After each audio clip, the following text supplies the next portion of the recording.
காங்கிரஸ் கட்சியின் முக்கிய தலைவரான சோனியா காந்தியின் 78வது பிறந்த நாளை முன்னிட்டு ஜிஎன் மில்ஸ் பஸ் நிறுத்தத்தில் உள்ள எல்லை மாகாளியம்மன் கோவிலில் காங்கிரஸ் கட்சி சார்பில் சிறப்பு பூஜைகள் செய்யப்பட்டு அன்னதானம் வழங்கப்பட்டது. காங்கிரஸ் கட்சியின் முக்கிய தலைவரான சோனியா காந்தியின் 78வது பிறந்த நாளை காங்கிரஸ் கட்சியினர் நாடு முழுவதும் கொண்டாடி வருகின்றனர்.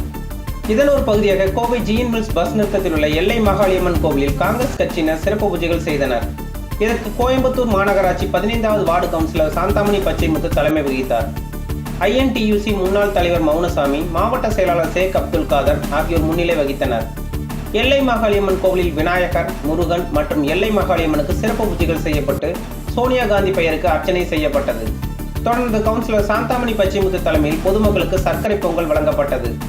இந்த நிகழ்ச்சியில் காங்கிரஸ் கட்சியைச் சேர்ந்த சதீஷ், செந்தில்குமார், ரங்கசாமி, ரகுபதி, 14வது வார்டு தலைவர் விசிஎஸ் மணி, உருமாண்டபாளையத்தைச் சேர்ந்த முன்னாள் கவுன்சிலர் நஞ்சுக்குட்டி, கிட்டுசாமி, பழனிசாமி, நடராஜ், திமுக கட்சியில் இருந்த சுந்தரம், குமாரவேல், டெம்போ ராமன், கம்யூனிஸ்ட் கட்சியைச் சேர்ந்த கிட்டுசாமி, சண்முகம், மோகன்ராஜ், மதிமுகவைச் சேர்ந்த முத்துக்குமார் உட்பட பலர் கலந்து கொண்டனர்.